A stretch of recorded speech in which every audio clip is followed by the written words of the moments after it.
जी, ये है हमारे पास mock test 6 for law gate by 3, जो कि बनाया गया है इंटरनेशनल लॉ से। इंटरनेशनल लॉ के अंदर दो चीज़ें शामिल हैं लॉ गेट के सिलेबस के अंदर। एक है इंटरनेशनल कोर्ट ऑफ जस्टिस और दूसरा यूएन का जो चार्टर है।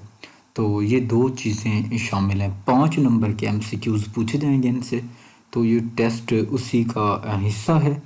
तो अगर आपके पास ये टेस्ट ऑलरेडी अवेलेबल है और आपने जस्ट आंसर की देखनी है तो वीडियो स्किप करके एंड के ऊपर आंसर की होगी, आप उसको देख सकते हैं।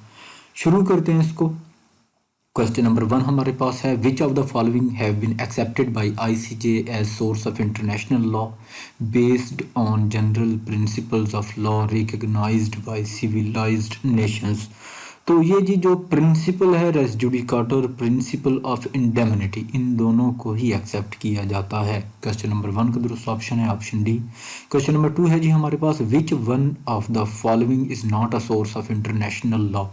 इंटरनेशनल लॉ के काफ़ी सारे सोर्स हैं जिनके अंदर इंटरनेशनल कॉन्ट्रैक्ट्स और इंटरनेशनल प्रिंसिपल्स ऑफ जो लॉ हैं ये शामिल हैं, लेकिन जो इंटरनेशनल फाइनेंशियल ट्रांजैक्शंस हैं ये इंटरनेशनल सोर्स जो है इंटरनेशनल लॉ का सोर्स नहीं है। सो क्वेश्चन नंबर 2 का दुरुस्त ऑप्शन है ऑप्शन सी। क्वेश्चन नंबर 3 है हमारे पास, which law delimits world seas. तो इससे जो रिलेटेड है वो है UN convention on law of seas. Question number 3 का दुरुस्त ऑप्शन ऑप्शन सी। नेक्स्ट है जी हमारे पास question number 4, does UN charter allow use of force. क्या यूएन चार्टर जो है वो यूज ऑफ फोर्स जो है स्टेट्स को ये अलाउ करता है। तो इसका जो दुरुस्त ऑप्शन है वो है option B, under certain circumstances. कुछ चंद एक ऐसे सर्कमस्टांसेस हैं जिसके अंदर स्टेट्स को यूज़ ऑफ फोर्स अलाउ है, अदरवाइज यूएन स्ट्रिक्टली बैन करता है यूज़ ऑफ फोर्स को। ऑप्शन बी जो है क्वेश्चन नंबर 4 का ये दुरुस्त है। Question number 5, when the United Nations was founded. United nation जो है ये 1945 में कायम हुआ ये इदारा। क्वेश्चन नंबर 5 का दुरुस्त ऑप्शन है option B. Question number 6, how many members does UN have. UN के कितने मेंबर्स हैं। यूएन के पास टोटल जो मेंबर्स हैं उनकी तादाद 193 है, 193। ऑप्शन ए ये दुरुस्त है। Question number 7, which is the judicial organ of the UN. UN का जो जुडिशियल ऑर्गन है उसका नाम है international court of justice ICJ, जिसको हम बोलते हैं। 7 का दुरुस्त ऑप्शन है ऑप्शन ए। नंबर नेक्स्ट है जी हमारे पास question number 8, name of regulatory law of ICJ. ICJ का जो रेगुलेटरी लॉ है वो है आईसीजे स्टैट्यूट।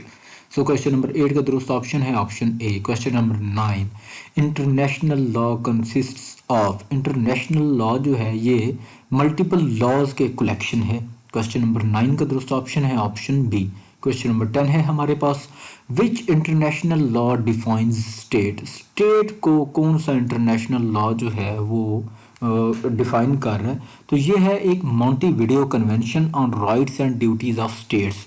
ये डिफाइन करता है स्टेट को। 11 का जो दुरुस्त ऑप्शन है, sorry question number 10, question number 10 का जो दुरुस्त ऑप्शन है वो है ऑप्शन सी। क्वेश्चन नंबर 11 है हमारे पास next, UN is forerunner of which institution. ये फोर रनर है लीग ऑफ नेशंस का। यूनाइटेड नेशन से पहले लीग ऑफ नेशंस थी, लेकिन लीग ऑफ नेशन जो है ये नाकाम हुई वर्ल्ड वार 2 में, क्योंकि लीग ऑफ नेशंस का मकसद ये था कि बचा जाए वॉर्स से। तो इसका जो बुनियादी मकसद था वो ये था कि जंगें वगैरह ना हों। तो लेकिन वर्ल्ड वार 2 जब शुरू हुई तो इसका मतलब ये हुआ कि लीग ऑफ नेशन जो इदारा था वो अपना जो फ़र्ज़ था वो अदा करने में नाकाम रहा, लिहाजा लीग ऑफ नेशन ख़त्म हुई और उसकी जगह यूनाइटेड नेशन जो है ये 1945 में ये मौर्ज़ वजूद में आई। 11 का दुरुस्त ऑप्शन है ऑप्शन बी।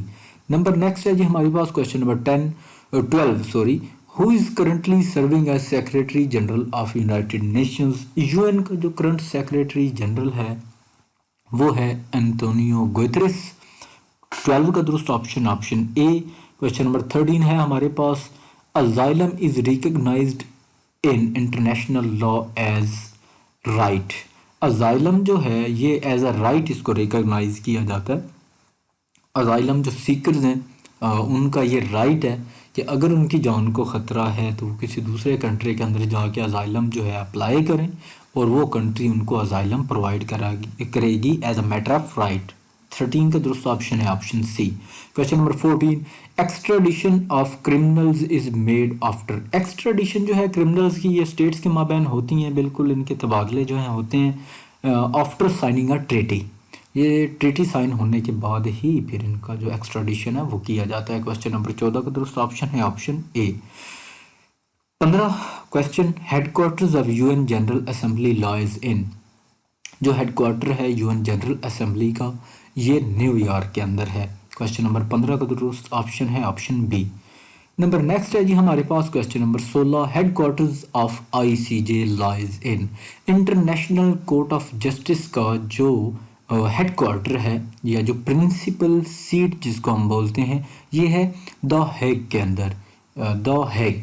क्वेश्चन नंबर 16 का दुरुस्त ऑप्शन है option B. Question number 17, who is called father of international law. Father of international law Hugo Grotius को बोला जाता है। क्वेश्चन नंबर 17 का दुरुस्त option option B. Question number 18, piracy is an offence within the jurisdiction of the all the states. Piracy जो है ये एक ऑफेंस है तमाम स्टेट्स की ये जुरिस्डिक्शन के अंदर जो है इसको ये आती है। क्वेश्चन नंबर 18 का जो दुरुस्त ऑप्शन है वो है ऑप्शन सी। क्वेश्चन नंबर 19 है जी हमारे पास, non permanent members of the Security Councils are elected for a period of. जो नॉन परमानेंट मेंबर हैं सिक्योरिटी काउंसिल के वो 2 साल के लिए उनका जो इलेक्शन जो है आफ्टर इलेक्शन जो है वो 2 साल के लिए सिक्योरिटी काउंसिल का हिस्सा बनते हैं। और जो बाकी 5 मेंबर हैं परमानेंट मेंबर्स जो हैं सिक्योरिटी काउंसिल के वो तो डेफिनेटली रहते ही रहते हैं। अच्छा जी, क्वेश्चन नंबर 19 का दुरुस्त ऑप्शन ऑप्शन सी हो गया। क्वेश्चन नंबर 20 है हमारे पास, landlocked state is. Landlock state एक ऐसी स्टेट होती है जो कि जिसके इर्द गिर्द जो है वो खुश्की हो, उसको कोई समंदर जो है वो ना लगता हो, तो ऐसी स्टेट को हम लैंड लॉक्ड स्टेट कहते हैं। तो दुरुस्त ऑप्शन ऑप्शन सी है, surrounded by land from all sides. Question number 21 है हमारे पास, Tobar doctrine is related to. ये जो डॉक्ट्राइन है ये रिलेटेड है जी the recognition of a government से। टोबर जो डॉक्ट्राइन है ये हमें बताता है कि हम किसी भी गवर्नमेंट को जब रिकग्नाइज करेंगे तो किन किन चीज़ों को मद्देनजर रखते हैं। 21 का दुरुस्त ऑप्शन है option B. Question number 22, permanent court of international justice was established under. जो परमानेंट कोर्ट है इंटरनेशनल जस्टिस की ये एस्टेबल हुई थी under the league of nations. 22 का दुरुस्त ऑप्शन है ऑप्शन ए। क्वेश्चन नंबर 23 है हमारे पास, recognition of new states is a matter of. ये पॉलिसी ऑफ द स्टेट होती है कि आप नई जो इमर्जिंग स्टेट्स हैं उनको कैसे या किन शराइत के ऊपर आप उनको एज अ स्टेट एक्सेप्ट करते हैं। सच लाइक एज अब जैसे अफ़गानिस्तान को टेक ओवर किया तालिबान ने, तो अभी तक इनको इंटरनेशनली जो है इनकी गवर्नमेंट को एक्सेप्ट नहीं किया जा रहा। खैर ये तो गवर्नमेंट को एक्सेप्ट नहीं किया जा रहा, यहाँ पे बात स्टेट की हो रही है, तो मैं वैसे बात कर रहा हूँ कि ये पॉलिसी होती है स्टेट की। हर स्टेट की अपनी पॉलिसी है। जैसे हमने आज तक इसराइल को एज अ स्टेट हम उनको नहीं मानते, पाकिस्तान ने इसराइल को एज अ स्टेट अभी तक रिकग्नाइज नहीं किया। सो क्वेश्चन नंबर 23 का दुरुस्त ऑप्शन है option C. Question number 24, Vatican city is. ये जो वेटिकन सिटी है ये इज़ एन इंडिपेंडेंट स्टेट। ये इटली के अंदर एक मखसूस थोड़ा सा आई थिंक इसका जो एरिया है वो 120 शायद एकड़ पे मुश्तमिल है, और इनकी अपनी करेंसी है, इनका अपना सारा वो सिस्टम और सेटअप है वेटिकन सिटी का। तो यहाँ पे जो पोप है क्रिश्चियंस का जो उनको हम कह सकते हैं मजहबी तौर पे उनका हेड हो गया पोप, वो यहाँ पे रहता है, उसकी यहाँ पे रिहाइश है वेटिकन सिटी के अंदर, और ये इंडिपेंडेंट स्टेट है। और ये सबसे जो छोटी स्टेट जिसको हम बोलते हैं वो भी यही वेटिकन सिटी ही है। नेक्स्ट है जी क्वेश्चन नंबर 25 हमारे पास, which institution is custodian of international law. International law का जो कस्टोडियन है वो है यूएन, यूनाइटेड नेशंस। 25 का दुरुस्त option A. Question number 26, UN security council has how many permanent members. जो परमानेंट मेंबर्स हैं यूएन सिक्योरिटी काउंसिल के वो तादाद में हैं 5। 26 का दुरुस्त ऑप्शन बी। नेक्स्ट हमारे पास question number 27, UN security council has how many non permanent members, जो यूएन सिक्योरिटी काउंसिल के नॉन परमानेंट मेंबर्स हैं वो हैं तादाद में 10, और टोटल तादाद यूएन सिक्योरिटी काउंसिल के मेंबर्स की एक वक्त में वो रहती है 15। 27 का दुरुस्त option C. Question number 28, which institution is custodian of global peace, global peace का कस्टोडियन कौन सा इंस्टीट्यूशन है, तो वो है यूएन सिक्योरिटी काउंसिल। 28 का सी ऑप्शन दुरुस्त है। Question number 29, NATO is a, NATO जो है ये सिक्योरिटी अलायंस है।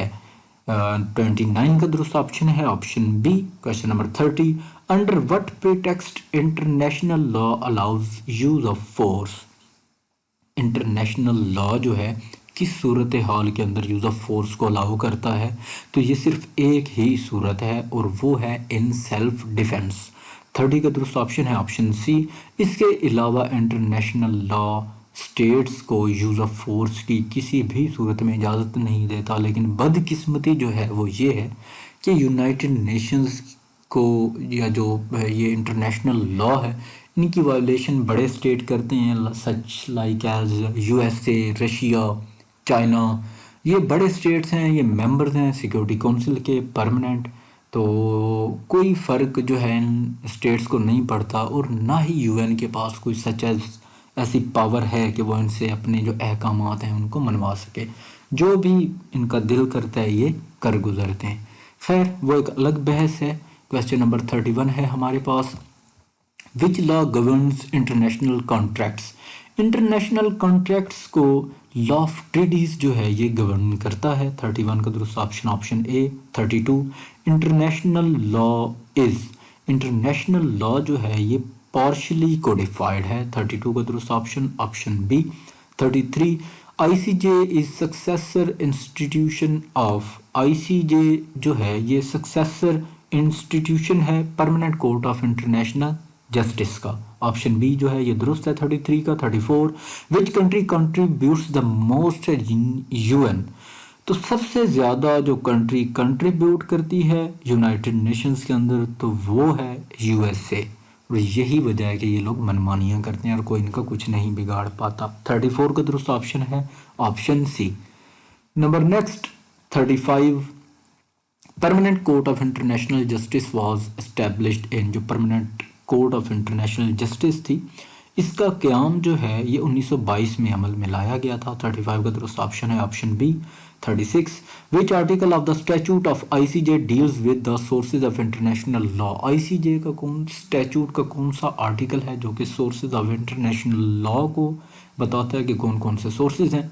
36 का दुरुस्त ऑप्शन है option C 38 article. 37, articles of UN charter, और यूएन के पास कितने टोटल यूएन चार्टर के अंदर कितने टोटल आर्टिकल हैं, तो ये तादाद में है 111। 37 का दुरुस्त ऑप्शन है ऑप्शन बी। नंबर नेक्स्ट है जी हमारे पास आर्टिकल 38 सब article 1 sub clause B of the statute of ICJ recognises as a source of international law, तो ये जो है कस्टम्स को as a source of law international law वो डिक्लेयर करता है।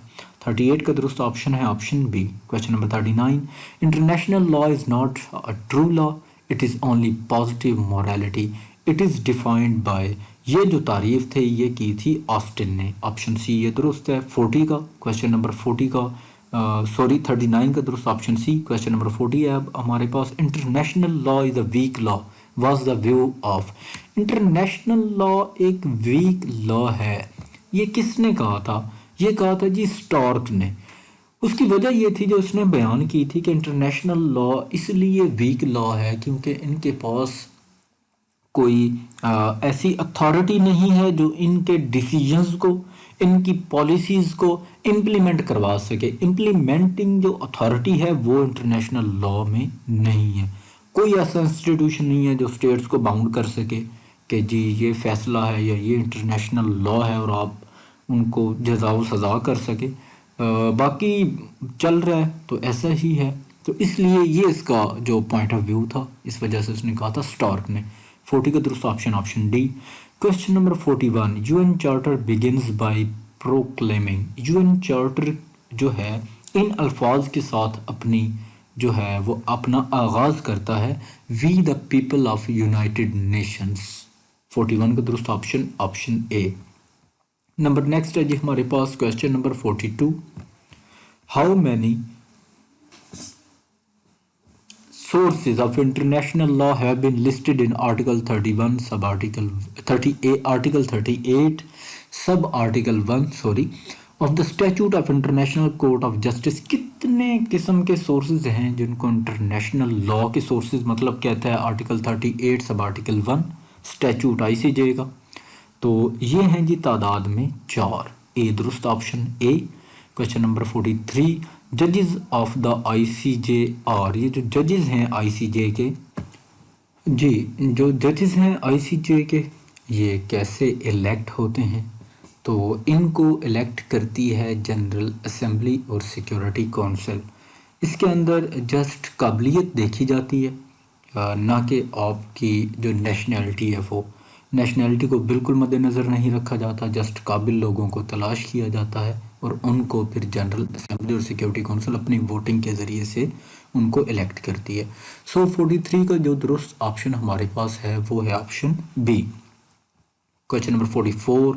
The general assembly is the principal organ of UNO। जो general assembly है ये प्रिंसिपल ऑर्गन है UNO का। ऑप्शन ए ये दुरुस्त है। Question number 45। Statutes of international courts of justice were drawn up by. जो स्टैचूट है इंटरनेशनल कोर्ट ऑफ जस्टिस का ये ड्रॉन किया गया, इसको हम जो जैसे अभी हमारे पास इस शक्ल में मौजूद है तब ये ड्रॉन किया गया सैन फ्रांसिस्को कॉन्फ्रेंस इन 1945 के अंदर इसको ड्रॉन अप किया गया। क्वेश्चन नंबर 45 का दुरुस्त ऑप्शन है option C. Number next question जो हमारे पास है जी वो है 46। The universal declaration of human rights was adopted in. जो यूनिवर्सल डेक्लरेशन थी ह्यूमन राइट्स के ऊपर, इसको अडॉप्ट किया गया 1948 के अंदर। 46 का दुरुस्त ऑप्शन है option C. Question number 47। Economic and social council is an organ of UNO। Economic and social council जो है ये ऑर्गन है यूनाइटेड नेशंस ऑर्गेनाइजेशन का। 47 का दुरुस्त ऑप्शन है option C. Question number 48। Pacta sunt servanda means. इसका मतलब है जी treaties between states are to be respected. 48 का दुरुस्त ऑप्शन है ऑप्शन ए। नंबर नेक्स्ट है जी हमारे पास question number 49। Headquarters of international court of justice is in. जो ICJ का जो हेडक्वार्टर है वो है हैग के अंदर। 49 का दुरुस्त ऑप्शन है option A. Question number 50। Permanent court of international justice was established under. जो permanent court of international justice थी ये इसका क़याम अमल में लाया गया अंडर लीग ऑफ नेशंस के। क्वेश्चन नंबर 50 का दुरुस्त ऑप्शन है option A. Question number 51। Non permanent members of the security council are elected for a period of. ये जो है 2 साल के लिए मुंतखब होके आते हैं। क्वेश्चन नंबर 51 का दुरुस्त ऑप्शन है option C. Question number 52। Who is called the father of international law. Father of international law जो है वो हैगो ग्रोशियस को बोला जाता है। 52 का दुरुस्त ऑप्शन है ऑप्शन ए। क्वेश्चन नंबर 53 है जी हमारे पास। द टर्म ऑफ जजेस of international court of justice is. जो टर्म है ICJ के जस्टिस की या जज की वो है 9 साल 9 ईयर्स। 53 का जो दुरुस्त ऑप्शन है ये है ऑप्शन डी। नीचे है जी हमारे पास आंसर की इन MCQs की। ये जी हमारा आज का मॉक टेस्ट कंप्लीट यहाँ पे हो जाता है। इंटरनेशनल लॉ से रिलेटेड और इंटरनेशनल लॉ से रिलेटेड लॉ गाइड के सिलेबस के अंदर फिर आगे फर्दर 2 चीज़ें हैं, ICJ और यूनाइटेड नेशंस चार्टर। तो ये यहाँ पे कंप्लीट हो गया हमारा।